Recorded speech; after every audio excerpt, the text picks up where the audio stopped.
We're most optimistic about zinc, tin, nickel and platinum to a certain extent in a 12-month time horizon, and in the longer term we think that copper, bauxite, nickel and gold could be good places to be. For the guys sitting in the audience making investment decisions as emerging mining companies and as junior miners, what does this commodity price landscape with the volatility that we've seen in the recent past really mean? We've seen a bottom. We've seen very bad days. And it's unlikely that we'll see those bad days again, simply because companies are a lot more sensitive now to their balance sheet positions, to growth. Many of the projects were sort of 3/4 pregnant or more and had to have the money spent on them, and so it was a real dilemma for companies as to whether to continue spending or not, or how to deal with that.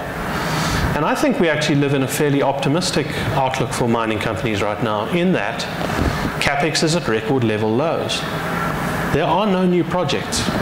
You know, if you go across a lot of the industries, there's just an absolute dearth of projects. There's an absolute dearth of growth. And we live in a world with urbanization, with development, where demand grows naturally at 3-4% demand growth over a long period of time.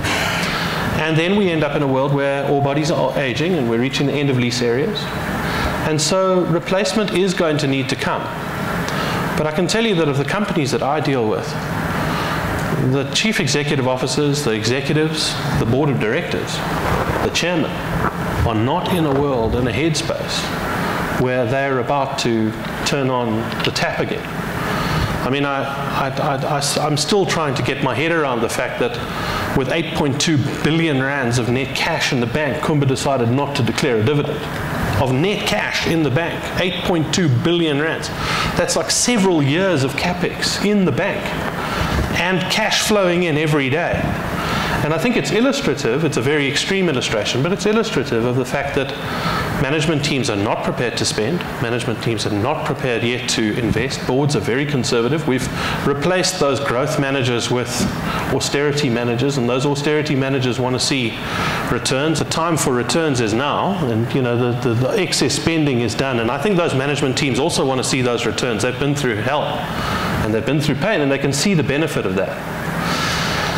So I think if you balance it out, how do you weather the storm? I think the fact that we've seen probably worse than the worst perhaps can give you a little bit of faith. The fact that we are facing a world of underinvestment into mining across the board perhaps has to give you a little bit of faith as a management team that there are better days ahead. But I think the last thing that investors want to see is, you know, kind of this over-optimism and extreme events of reinvestment and hype. And so I think we need to and should move into a more balanced world of replacement and of investment and growth in a more balanced, calm manner. And I think that should bode very, very well for the industry going forward, and should, over time, allow junior miners, this conference about junior miners, to have their opportunity to grow and to invest as well. Because my sense is that funders are starting to feel a little more comfortable again, and the extremes of balance sheet risk and the extremes of rights issues and of losses on debt books, funding debt losses, are waning significantly.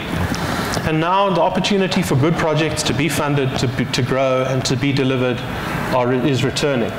And it's returning at a time when, frankly, the industry is not returning. You know, again, I'll point to Anglo American as an example. Anglo's got a wonderful suite of projects. And many of those projects are very, very far advanced. And the next project Anglo American's speaking about advancing is the Quellaveco project in Peru, which has been for a long time on the books. And before they advance Quellaveco, there's much talk of the fact that they'll syndicate out their position from the low 80s to 50% and utilize some of that syndication cash to invest in the early stages of the project. So there's not a lot of desire to, you know, reinvest and push.